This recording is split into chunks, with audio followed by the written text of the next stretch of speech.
Hi, I'm Sarah. I'm from Frankston City Libraries and I'm here to talk to you about the Scratch Junior app. You can download it onto your tablet or your iPad, and we are going to learn a bit about coding and programming and how you can do that on the Scratch Junior app. So before we start, you will need to download the Scratch Junior app onto your tablet or your iPad. You can also do it onto your smartphone as well, and then we can get started. Okay, so once you've downloaded the Scratch Junior app, you'll find the icon on your tablet. It's just a picture of a little cat. So we will click on that blue and orange icon and Scratch Junior will open up.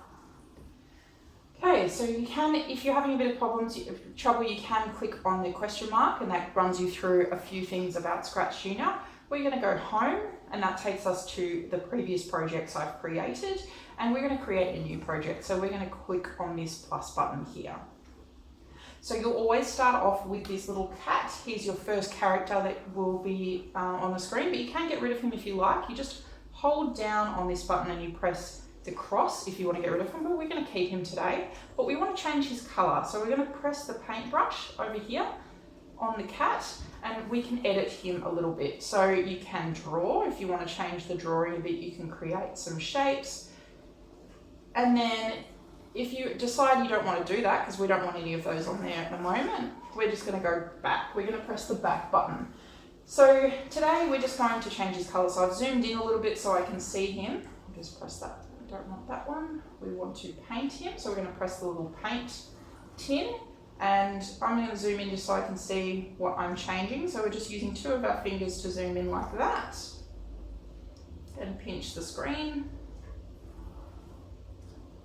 Zoom out a little bit. Now, I want to change him to a color of green. So we'll press that one. And on his orange tummy, we'll change that to green too. Pretty happy with that. We're just going to change his tail as well. Zoom in a little bit just so we can get his tail.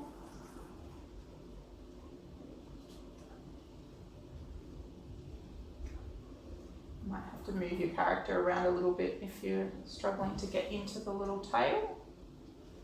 And zoom him in. So what I've just done here is I'm using the arrow to move and drag the character. So you just hold the character and you can move them around so I can see him properly, and then I can paint his tail a bit better. Perfect. So I'm happy with that one. I'm just going to tick the little green, the blue tick here. And then we have that cat. Now I want to create another character. I want a second character in my story that I'm creating. So here's a few that I've created previously and edited. You can scroll through here and there's plenty of different animals and people and plants that you can choose from. So we're going to pick one from up here. We're going to pick this one here. This little purple one, they've called them tack. So tack. We'll click on tack there. So I'm just going to put them on either side of the screen. Now, the same with this one, you can edit it just using the paintbrush, but I'm pretty happy with what tack looks like at the moment, so I'm going to leave her there. Now, what we want to do at the moment, we've got a white background. We want a colourful background. We want to have a bit of a different background. So we're going to press this little background button up the top, which has a little blue sky and green grass. And I think today we're going to make a bit of a story about the library. So this looks like a building that could be a library in the city. So we'll choose that one. And we've got our two characters outside. What I reckon that building, that yellow building, will probably be our library. So with your background, you can move your characters anywhere on the screen that you'd like, but I'm happy for them to be on the road at the moment. So the next thing we're going to learn about is how we get our characters to move around and do different things. For the cat, we just need to make sure that the cat over here is highlighted orange so that we are telling the cat what to do. And you'll have a little picture of the cat down here as well so that we know that we're working on him and telling the cat what to do.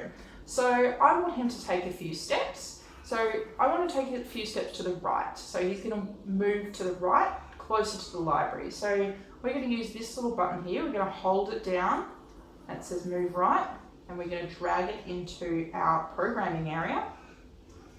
Now, for this story, we want all of our actions to happen when we press this little green flag at the top. So the very beginning, we're going to press this little button here, and these are to tell us when we're going to begin. So the cat is going to begin doing the things that we've told him to do when we've pressed the green flag.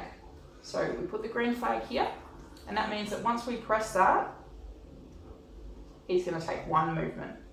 So I'm going to move a bit further than that. So I'm going to reset him back to where he was standing over there. And I'm going to click into this little button here where it says 1. And I'm going to change that to probably, let's say 6. So I'm going to reset him so he's back to the very beginning, pressing this little blue reset button at the top. And I'm going to see if 6 is enough. So we'll press play. I'm pretty happy with that. He stopped right outside the building. So we'll leave that at 6 at the moment. Now I want this character, Tack, to meet the cat. So we're going to click on Tack's character here.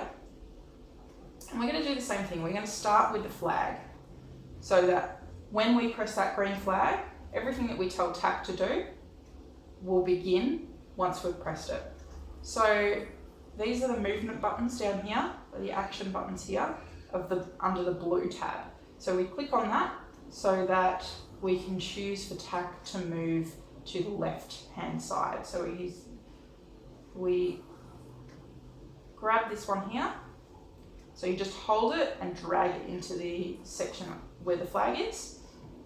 Now at the moment Tack is going to move one spot.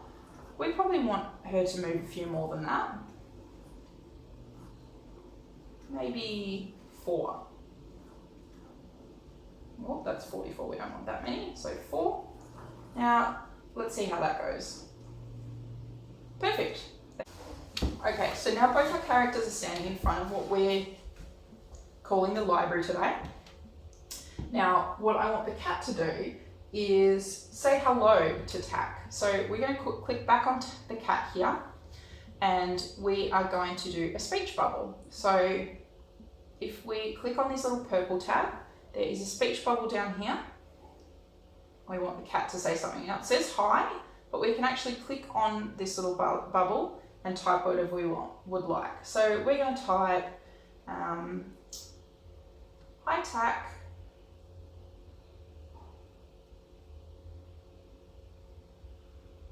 Would you like to go to the library?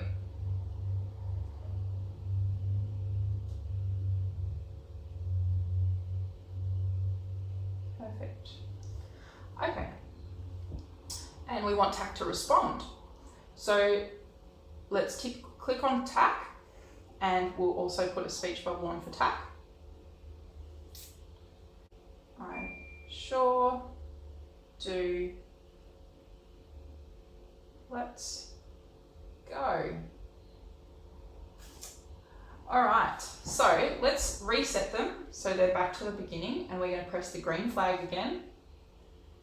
They move both at the same time and they answer at the same time. Now, we want to change that a little bit because I don't want them to talk at the same time. I want the cat to ask the first question of, would you like to go to the library? And then I want Tack to respond. So what we're going to do is we're going to get Tack to wait a little bit before she responds with, I sure do. So if we go to these little orange blocks here, we have a little clock that we're going to add in right in between before Tack responds. Now it says 10 here, that's 10 scratch time. So it's not 10 seconds, it's just a block of time that Scratch have. So you have to play around a little bit just to work out what timing you want. So we're going to start with 10 and see how it goes. So we'll reset again and we'll press the green flag. Hi Tack, would you like to go to the library? I sure do, let's go. I reckon that could wait a little bit longer. So we might go 15. We'll try that again, 15. And we'll reset them.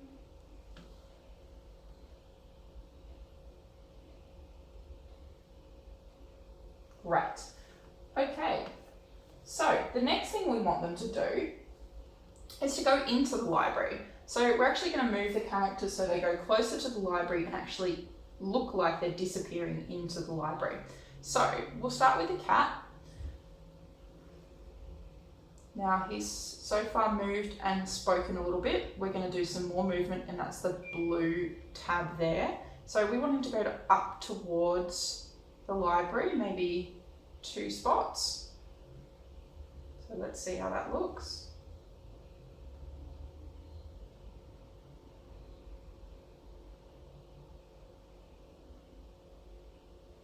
Okay, so we also want the cat to get smaller when they move away, because they would be getting a bit smaller, they'd look a bit smaller when they were moving towards the library. So the way we can do that is using these purple tabs here. So the little people, that one's for the character to grow. There's a button for the character to shrink as well. And then the character can go back to its original size by being reset. So we're going to click on the cat at the moment. So the cat is, we're still on the cat here, and we're going to shrink them a little bit. So I reckon maybe 3. We'll see how that goes. So we'll reset everything. We'll see how the cat goes.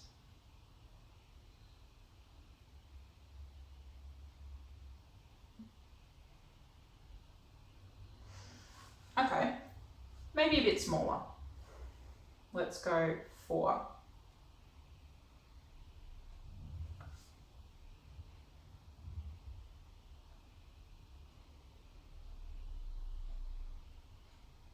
Perfect, that's really good. Now we want the cat to disappear into the library because he's actually going to go in. So here you can make your characters appear and reappear. So this one is for them to disappear or hide. So we're going to do that. So the character completely disappears off the screen and it looks like they've disappeared into the library. Let's try that again.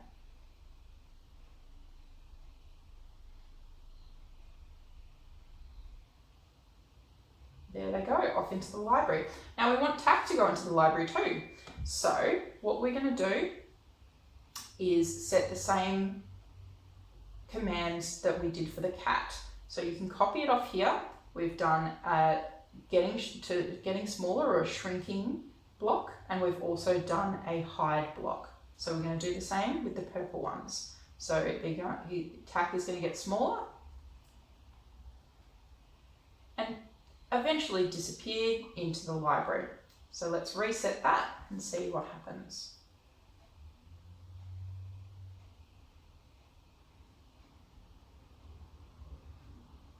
Okay, so I want the cat to go first. I want the cat to go into the library before Tack. So I'm going to get Tack to wait until after the cat is in the library before they leave.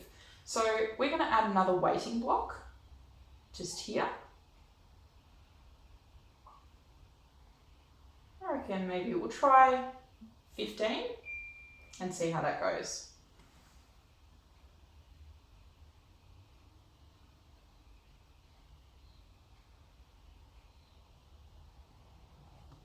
Okay, so that wasn't long enough. We want it to be a bit longer for Tack to wait.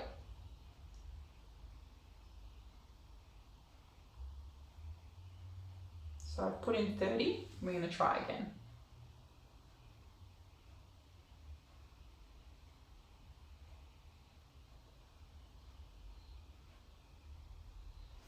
Okay, so what I've realised we've missed out is Tack hasn't moved towards the library, so we want to add a walking towards the library or moving towards the library block first. So that's why they shrunk straight away. Now we're going to put that into here after they've waited, and maybe we'll put 2. So we're going to reset and we're going to try that again.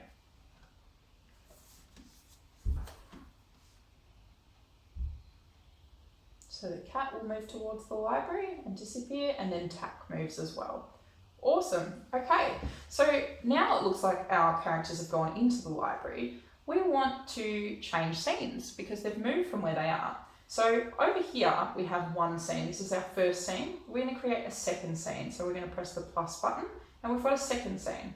So I don't want this cat because this is the original cat that we had before. I want my cat that I created. So we press plus and I can get my green cat back. And we're also going to add Tack into the scene, because that's who we used before as well. So they probably went into the library back here. Now we're going to add a background. Now what you can do is you can actually create your own background or edit a background. You can take a photo of where you are by pressing the edit button and pressing your camera button, and that will take a photo of the place that you're at the time. So it could be at your desk or outside. But for the moment, I'm going to use the one that I created earlier. So we press background. I actually took a photo in the library in the children's area. So that's where Tack and our cat have arrived. So they're in the library. I'm going to move them in the middle of the floor there. And we want them to celebrate that they're back in the library because it's really exciting that the library has reopened. Okay, so we're going to get our cat to do a bit of hop or a jump because he's really excited to be back in the library. Now, we pull him down there and he's done one hop. We'll make it a bit bigger than that. He's super excited about being back at the library. Perfect. Big jump. Now, I want him to do that a few times. So, what we can do is repeat several times. Now, he's done a big jump and he's going to do it 4 times. So, let's press the green flag. 3, 4. Perfect. Okay, now we want him to say something to celebrate that he's back in the library again. So we're going to put a block in here before he starts jumping up and down saying, "I'm so glad to be back in the library."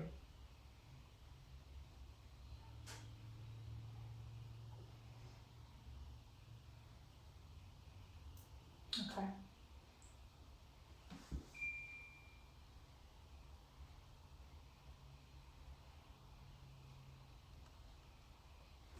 All right, and so let's get Tack to do something as well.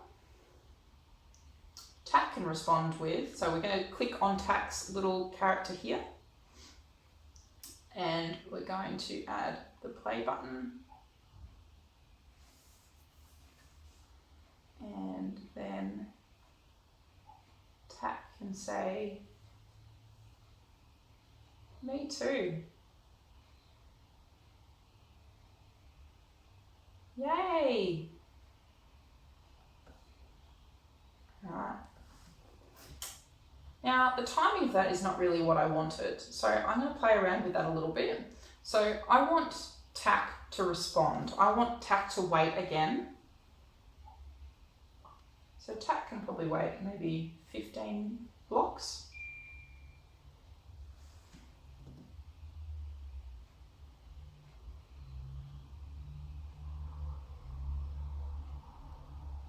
Perfect. And then we're going to get Tack to jump up and down as well. So we'll do some hops, maybe a bigger hop. She's got really excited because the cat's got excited about being back in the library. We're going to repeat that 4 times. So let's go back to the very beginning of that library scene.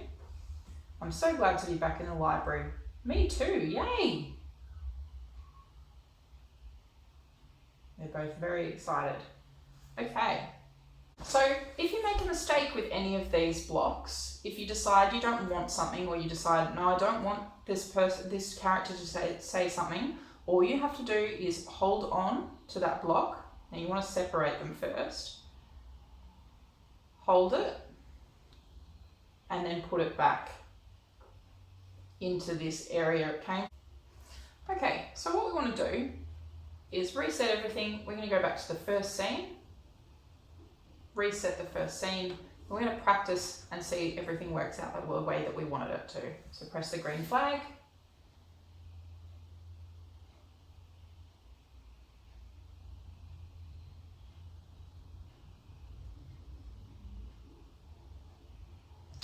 Now, it hasn't gone to the next scene. We want it to switch over to the next scene. So if we go over to here, in this red bit, it will jump to this scene here. So if we click this is our scene number 2. We want it to go to scene number 2 when it's finished. So let's reset and make sure that it does that.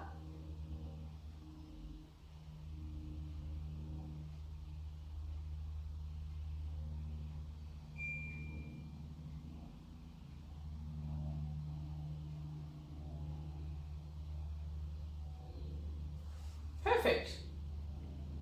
Now, if you want to finish there, this is your end block, so that we're not doing any more scenes and that it has finished. If you wanted it to start all over again and loop through your story, you can also press repeat forever. So you can move that over to here, but we want it to end.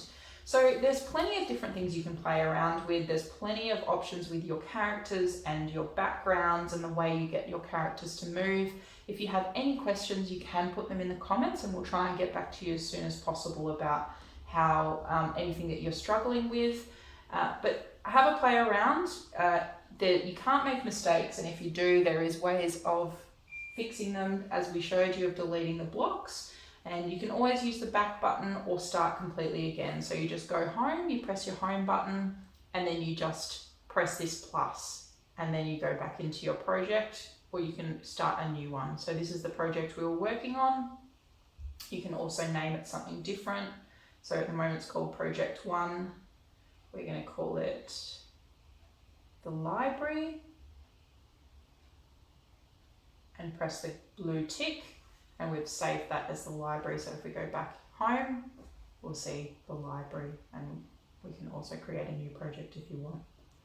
So have some fun with Scratch Junior. It's a great app to play with, and you can make plenty of fun scenes, and you can also make games using all the basic tools that we've just gone through with you.